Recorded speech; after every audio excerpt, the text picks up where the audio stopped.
Teddy bear में sniper gun,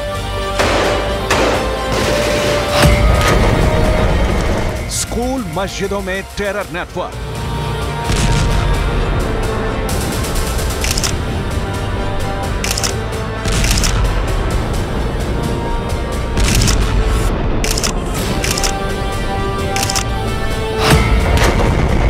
Hamas की खौफनाक साजिश।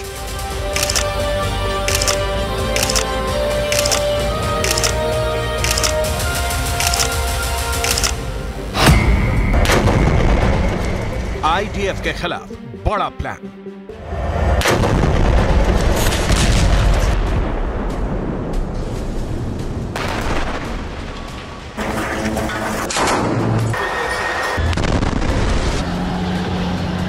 गाजा में हमास का रिएक्शन देख इजरायली सेना के होश उड़े हुए हैं।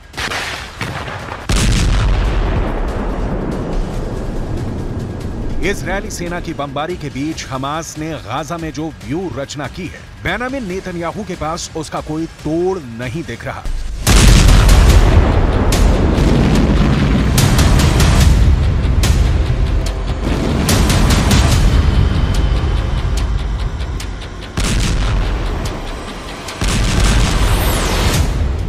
इजरायली सेना जिस ओर मूव कर रही है, हमास ने उस रास्ते में बम फिट कर दिया है।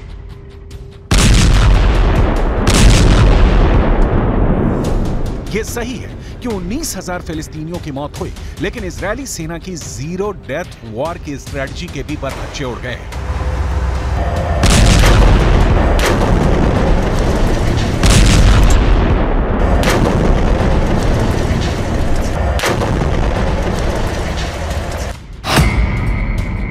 हमास के जबरदस्त प्रतिक्रिया की वजह से ही 27 अक्टूबर से, यानी जब से इजरायल ने गाजा में जमीनी हमले शुरू किए हैं, 121 इजरायली सैनिकों की मौत हो गई है। यह आंकड़ा हमास ने नहीं बल्कि इजरायली सेना ने ही जारी किया है।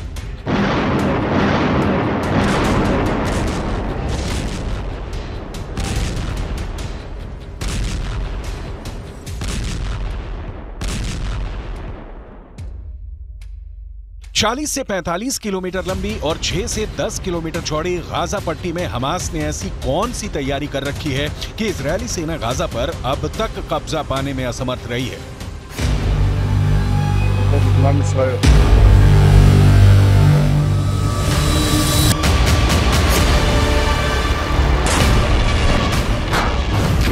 हमास ने ऐसे कौन से हथियार जुटा रखे हैं जिसका जवाब इजरायली सेना के पास नहीं है।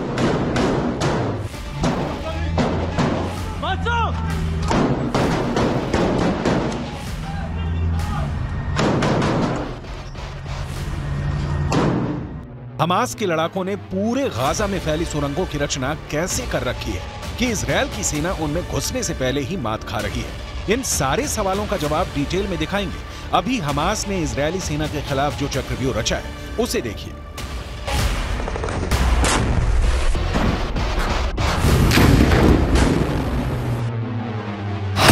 हमास नए नए तरीकों से आईडीएफ के जवानों पर हमले कर रहा है। हमास के आतंकियों ने गोलियों के अंदर बम भरकर उसमें रोने की आवाज निकालने वाले स्पीकर लगा दिए हैं।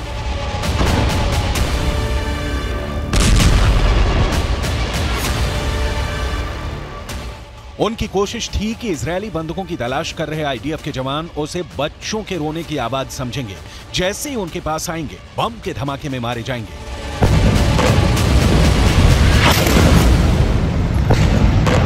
लेकिन हमास डाल डाल खेल रहा है तो इजरायल पात पात। इजरायल इंटेलिजेंस यूनिट ने इस साजिश का पता लगा के अपने जवानों को अलर्ट कर दिया, जिसके बाद डिस्पोजल स्क्वाड ने उन्हें निष्क्रिय कर दिया।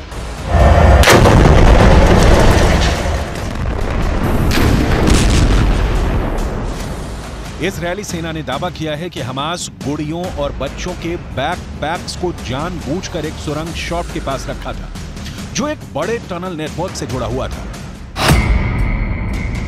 इजरायली सेना ने उस इलाके की तलाशी ली और घात लगाकर किए गए हमले के साथ साथ क्षेत्र में हमास की खुफिया जानकारी और टैंक रोधी ठिकानों का भी पर्दाफाश किया।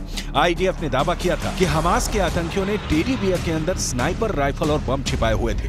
इन टेडी बियर को लेकर आतंकी आम लोगों के बीच रहे थे। इसके अलावा गाजा के कई स्कूलों और मस्जिदों के नीचे टनल नेटवर्क भी मिला है। इसके जरिए आतंकवादी सुरक्षित आवाजाही करते। इतना ही नहीं, हमास ने इजरायली सेना की नजर से बचाने के लिए स्कूल में हथियारों का गोदाम बना रखा था।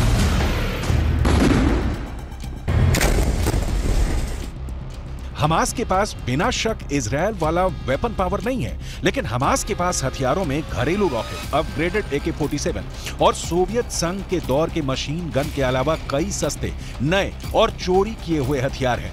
कई ऐसे एडवांस्ड हथियार भी मिले हैं जिनकी सप्लाई ईरान ने की, तो कुछ ऐसे हैं जिनका निर्माण उत्तर कोरिया में किया गया। ये जानना भी बेहद दिलचस्प है कि हमास की पसंदीदा राइफल कौन सी है। सोवियत दौर में निर्मित 7.62 मिलीमीटर कैलिबर वाली AK-47 असॉल्ट राइफल हमास का सबसे पसंदीदा हथियार है। आतंकी इसकी मदद से कई राउंड तक गोलियों की बौछार करते हैं। इसके अलावा SVD, ड्रैगुनो, क्रूज semi automatic 7.62 millimetre calibre sniper rifle का इस्तेमाल हमास 20 किलोमीटर दूर से हमला करने के लिए कर रहा है। हमास के ट्रक भारी machine gun M2 browning HMG से लैस हैं। ये पैदल सेना हल्के बख्तरबंद वाहनों और कम उड़ान वाले विमानों को आसानी से निशाना बना सकते हैं। ये समझना बहुत जरूरी है, हमास जैसे संगठनों के पास जो भी हथियार हैं वो या तो ईरान से आए हैं या हमास ने स्मगलिंग से उसे मंगाया है या सोवियत दौर के हैं। इन हथियारों से हमास इजरायल को नुकसान तो पहुंचा रहा है। 9 किलो वाला RPG-7 rocket propelled grenade launcher Hamas का फेवरेट है। ये काफी सस्ता और उपयोग में आसान है। सोवियत संघ का बना यह हथियार कंधे पर रहता है और एक ट्यूब से रॉकेट दागता है। ये रॉकेट आसानी से 200 से 700 मीटर की दूरी पर मौजूद टैंकों को आसानी से तबाह कर सकता है।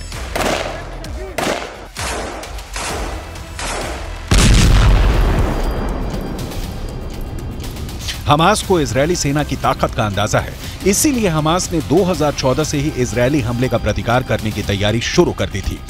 जिन सुरंगों को नष्ट करने की बात हो रही है या नष्ट की जा रही हैं, ये सुरंगें दुनिया के लिए अजूबा हैं। सोचिए जरा, 40 से 45 किलोमीटर लंबी और 6 से 10 किलोमीटर चौड़ी गाजा पट्टी में जमीन के नीचे हमास ने 500 किलोमीटर लंबी सुरंग खोद रखी है। इन सुरंगों में हमास की जान बसती है। इनके हथियार, इनके लड़ाके, इनके नेता सारे सुरंगों में शरण पाते हैं। जहां तक सुरंगों के सफाई की बात है तो इजरायल ने बहुत सी सुरंगों को मटिया मेट कर दिया है, लेकिन अभी ऐसी कई सुरंगें हैं जहां अब भी इजरायल की सेना नहीं पहुंच पाई है। इन सुरंगों को नष्ट करने के लिए अब इजरायली सेना इनके भीतर समंदर का पानी छोड़ रही है। हमास का बचना मुश्किल नहीं, नामुमकिन है। लंबे वक्त तक हमास के टिके रहने की कोई संभावना नहीं दिख रही है। ईरान, जिससे सबसे ज्यादा हथियार मिलने की हमास को उम्मीद थी, उसने साथ छोड़ दिया है, लिहाजा हमास फंस गया है। बाकी किसी भी अरब देश से उसे कोई मदद नहीं मिल रही, जबकि इजरायल को अमेरिका से सीधे हथियारों की सप्लाई हो रही है। नतीजा जमीन पर दिख रहा है।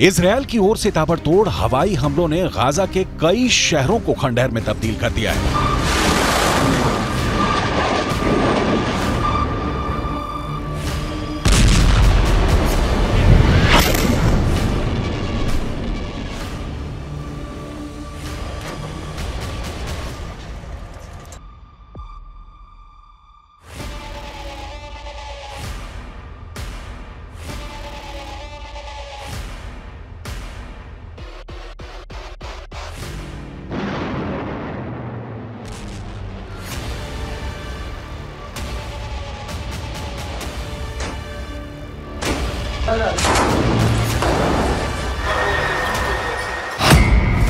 ताजा हमले में करीब 40 से ज्यादा लोगों की मौत हो गई है।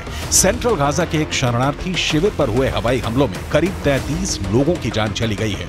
इनमें 14 महिलाएं और 4 बच्चे शामिल थे। रफा शहर में हवाई हमलों में करीब 8 लोगों की मौत हो गई है।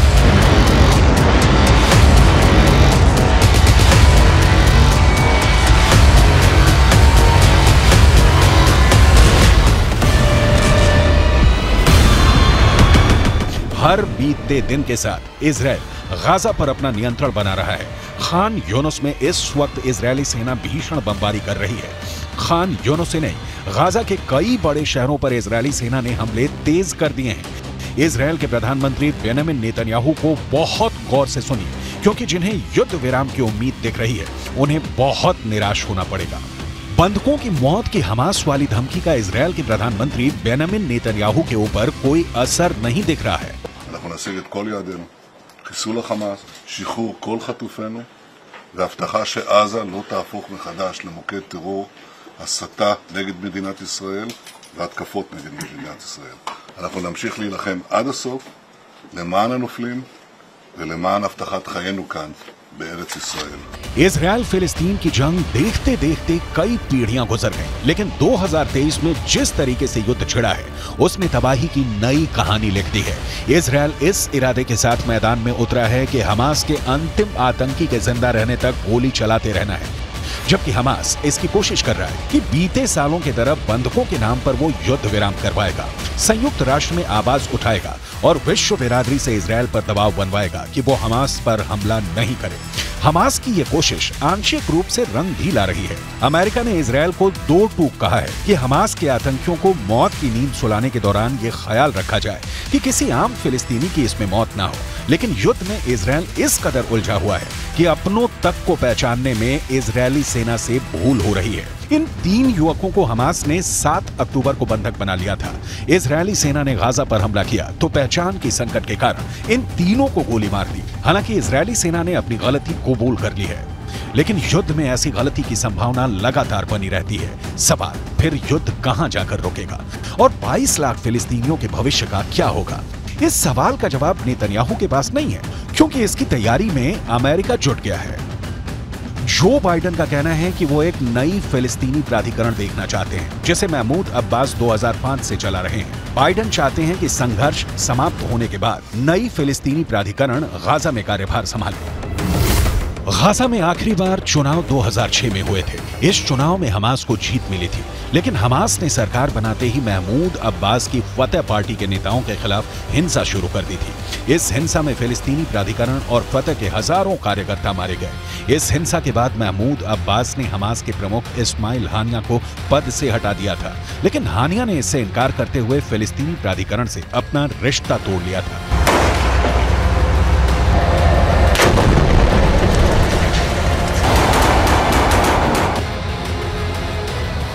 गाजा का क्या होगा? ये तभी तय होगा जब युद्ध समाप्त होगा या युद्ध विराम होगा, और ये दोनों सूरतें फिलहाल तो कम से कम नहीं दिख रही हैं। हाँ, एक बात जो अब तक युद्ध के दौरान देखी गई वो ये कि अरब वर्ल्ड का कोई भी देश हो हमास के साथ जमीन पर युद्ध लड़ने के लिए तैयार नहीं है, ना ही खुलकर मदद देने के लिए राजी है।